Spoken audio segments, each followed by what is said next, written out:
At ngayon, narito ang kasaysayan ni Oliver. May gabing walang umaga. Dito sa ating dulang, mga ginintuang kasaysayan.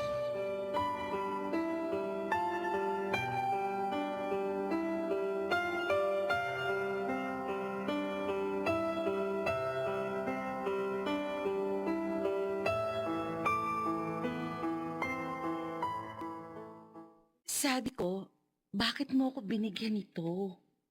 Um, because I like you, Rosalia. Oliver? Siguro, huwag ko sa'yo sanda ng ugali mo, ng puso mo. Oliver? Sana, mabigyan mo ko ng pagkakataon, chance sa puso mo.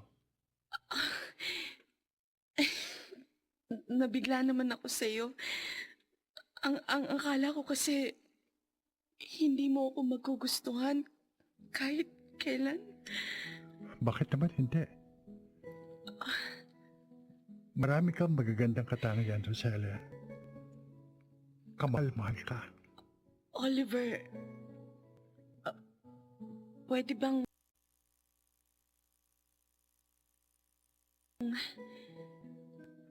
Pwede bang pag-isipan mo muna ang sinabi mo? Sobra kasi akong nabigla. It's okay, Rosalia. Maghihintay ako.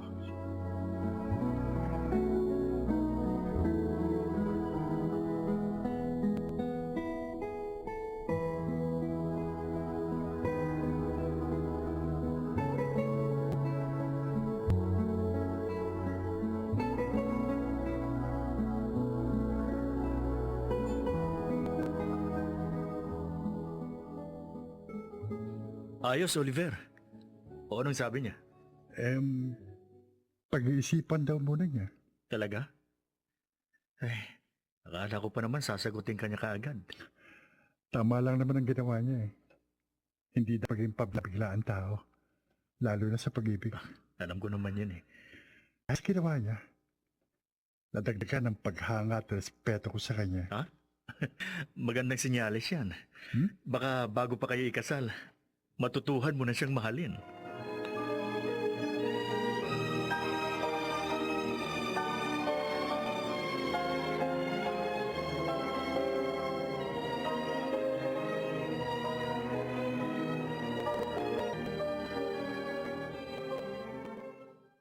Talaga?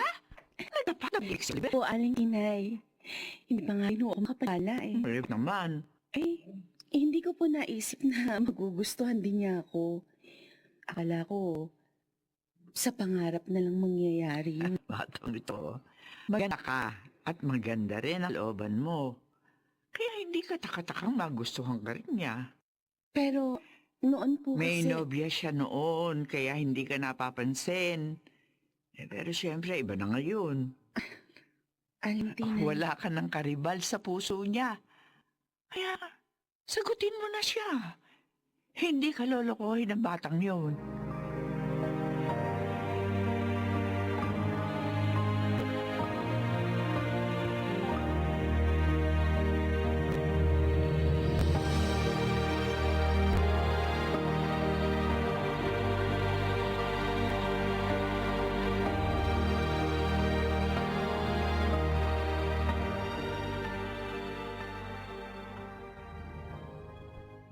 Yun ang sinabi sa akin ni Tinay, anak.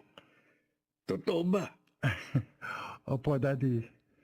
Nanliligaw na ako sa kanya. Bakit hindi mo ibinalita sa akin? Kay Tinay ko pa naalaman. Dahil gusto ko pong ngayon pa lang pag-aralan na siyang mahalin. Oliver, Mabuting babae si Rosalia, Dad. At deserve lang po niya ang tunay na pagmamahal. at naniniwala akong magagawa mo yon, anak.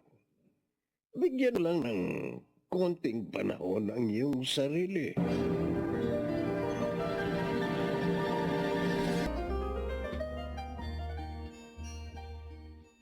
Wala na silang aalalahanan, Rosalia. Ah? Paano wala? Mauoperahan na yung batang kapitbahay mo. Oh, walang gagastusin yung nanay niya. Naayos na namin ang lahat. Ay, salamat talaga, Oliver. Ang bait mo talaga. Kaya lalo ka napapamahal sa akin eh. Ha?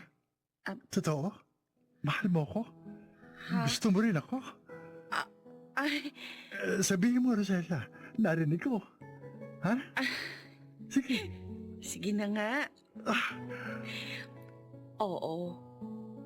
Mahal kita. mm. Noon pa.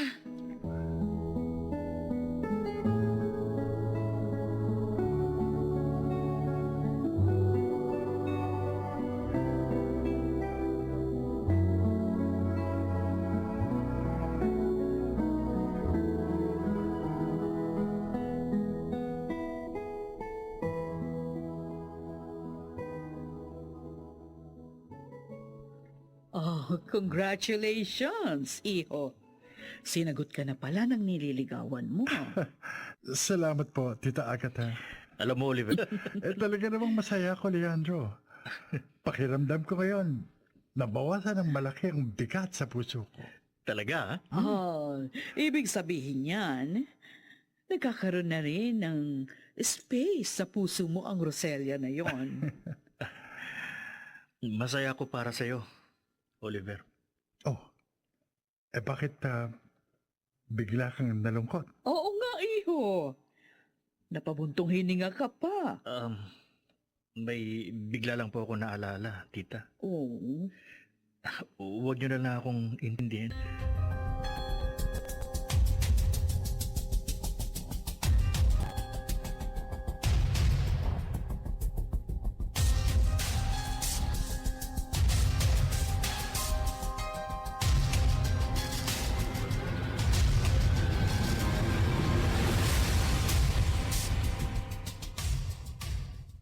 Kumusta ang pinahahanda ko para sa special dinner mamaya, Tinay? Ay, wala na hong problema, sir. Maayos na po ang lahat. Mabuti. Gusto kong maging masaya ang gabing ito. Dahil natupad na ang gusto ko. Magkasintahan na sina Roselia at Oliver. Oo nga, sir. Ay, paborito nyo magiging manugang nyo, di ba? At sana nga ho, sir. Tuloy-tuloy na ang pagiging maligaya nila. Mangyayari yun, Tinay. Dahil ipakakasal ko na sila.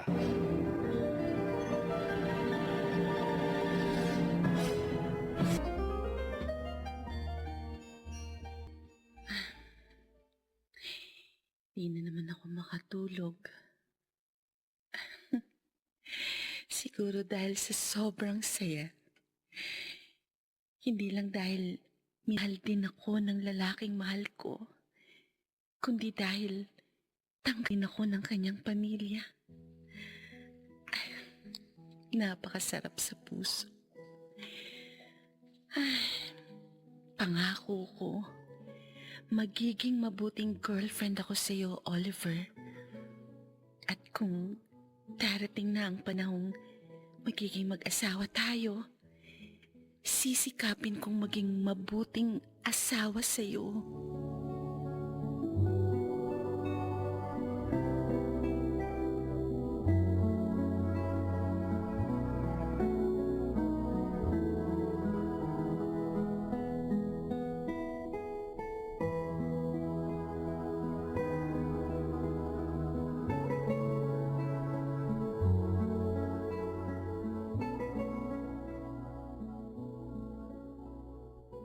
Narito na ho kami, Daddy. Good evening po, Sir Eleno. Oh, ano ka ba, Roselia? Di ba sabi ko sa iyo, Tito Eleno na ay tawag mo sa akin? Oo nga naman, Roselia. Dahil girlfriend na kita. Pasensya na po, Tito. Nakalimutan ko. Yan, ganyan. Masanay ka na. Dad, ano nga pala yung sasabihin niyo sa amin? Alam niyo naman na tumatanda na ako, hindi ba? Tito, At aaminin ko, tulad ng iba kong mga kaibigan, nangangarap na rin akong magkaroon ng apo. ho? Tito, Hindi naman maganda na hingan ko kayo ng apo nang hindi pa kayo kasal. Kaya gusto ko sana pakasal na kayo. Ano po? Daddy, Wala namang problema. Dahil pareho na kayo nasa tamang edad. Hindi po kaya parang ang bilis naman ho. Kasi wala pa po kaming 1 month ni Oliver. Matagal ka na naming kilala, Iha. Kaya tingin ko, okay lang yun. Yun kung payag kayo. ako, Dad, payag ako. Ikaw, Rosalia, Ha? payag ka bang pakasal na sa akin?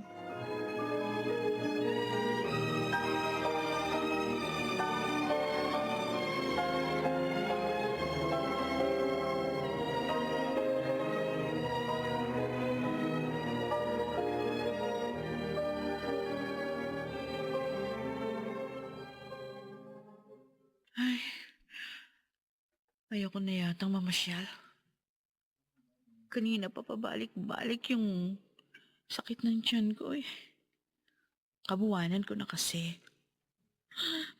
Baby, malapit na tayo magkita. Sayang nga lang. Kasi hindi alam ng daddy mong tungkol sa'yo. Pero di bale. Malalaman din niya yon pagdating ng tamang panahon. Pagkatapos ng paghiganti. Humihilab na naman ang tiyan ko. Patindi ng patindi ang sakit. Ano ang balak ni Geraldine? Matuloy kaya